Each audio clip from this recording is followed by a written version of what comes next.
O outro ego do centro motor é a ira, ego 1.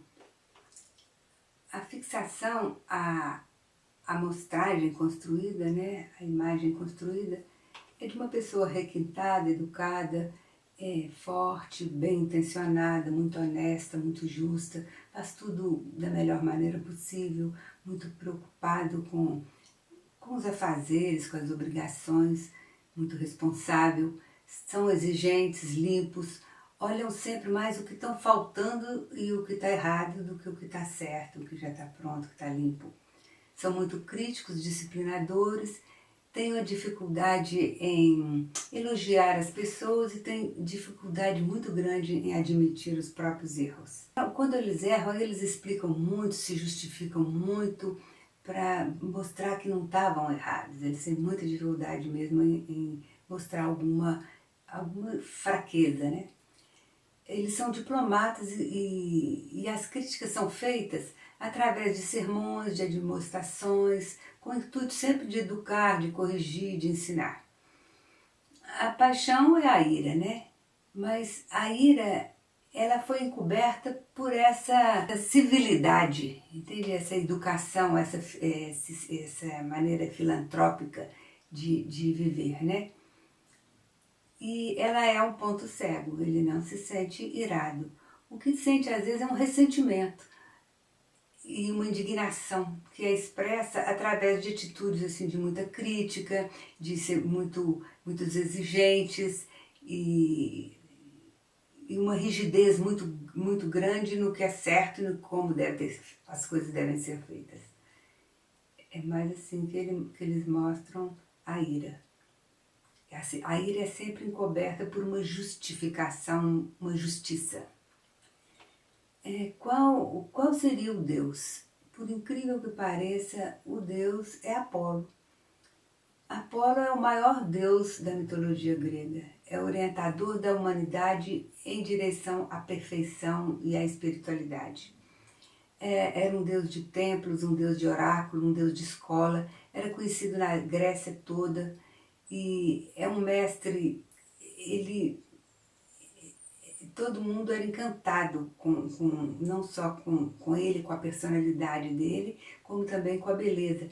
Os escultores tiveram muita dificuldade em fazer uma escultura perfeita, eles tiveram uma grande preocupação que a escultura teria que fazer jus ao Deus maravilhoso que era Apolo.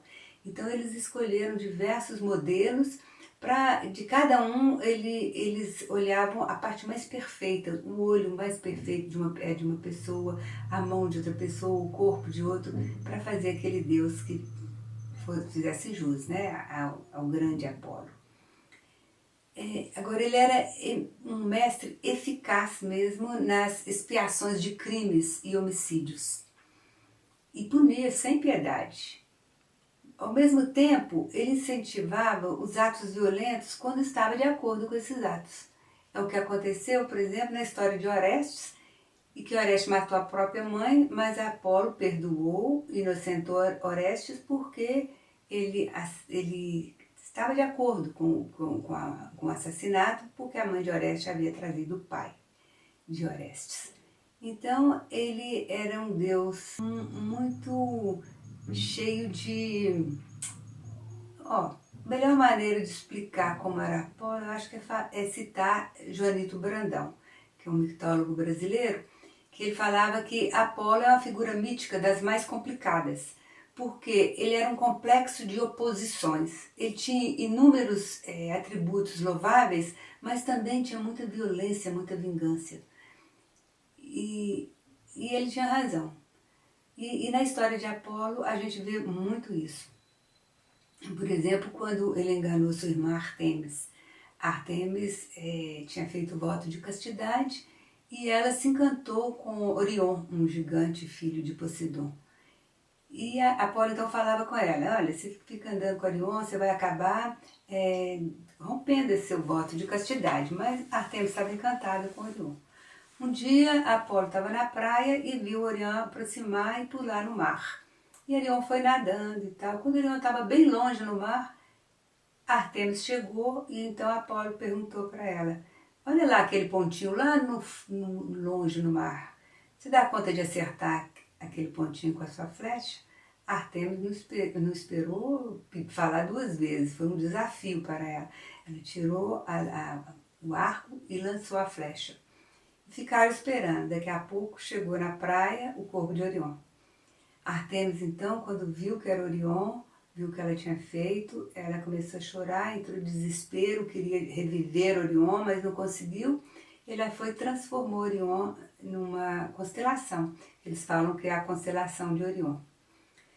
Mas Artemis nunca ficou sabendo que Apolo sabia que aquele pontinho lá longe era Orion.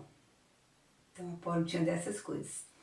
A sexualidade de Apolo também era muito controvertida. Por exemplo, ele amou Daphne. A Daphne era filha do rei, do deus do rio, Pneu. Ele então começou a perseguir, correr atrás de Daphne. Daphne não queria nada com ele. Aí ela implorou ao pai que a transformasse em uma árvore.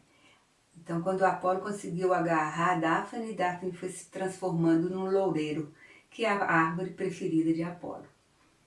Cassandra também foi outra paixão de Apolo. E Apolo prometeu a Cassandra o dom da profecia. A Cassandra então aceitou ficar com ele, mas quando ela viu que ele já tinha dado para ela o dom, ela então falou que não ficaria mais com ele. Ele ficou com muita raiva, cuspiu na boca de Cassandra e tirou dela a credibilidade. Então, por mais que ela tivesse o dom e profetizava, ninguém acreditava nela. Outra mulher foi Creusa. Creusa, Apolo violou-a numa das grutas da Acrópole e ela ficou grávida. Quando a criança nasceu, ela pôs o bebê num cesto e colocou no mesmo lugar onde ela tinha sido estuprada. E Hermes, então, o mensageiro, pegou a criança, o garoto, e levou para ser criado no templo de Apolo. Apolo também amou dois homens. Amou Ciparisso e Jacinto. Jacinto era um adolescente muito bonito e Apolo encantou com ele. Mas também Apolo o matou, inadvertidamente, atirando um disco, um arremesso de disco. Apolo ficou muito incomodado, muito agitado, pelejou para reviver Jacinto, mas não conseguiu. Então ele transformou o corpo de Jacinto numa flor, que é a flor do Jacinto. Apolo não aceitava também críticas, ele nem competição, ele era o máximo. E tem uma história que mostra isso, que é a história de Márcias. Márcias era um grande tocador de flauta e falava que tocava melhor do que Apolo. E desafiou então Apolo para uma competição. Apolo então aceitou e escolheu o júri. Eram 9 ninfas e o rei Midas. Depois cada qual tocou a sua música e as 9 ninfas votaram em Apolo. O rei Midas votou em Márcias. Embora Apolo tivesse ganho, né? Porque as 9 ninfas votaram nele, ele escalpelou Márcias vivo e colocou em Midas orelha de burro. Porque só um burro votaria em Márcias e não nele. Então Apolo é assim. O Joanito Brandão tinha razão. Ele era um complexo de oposições.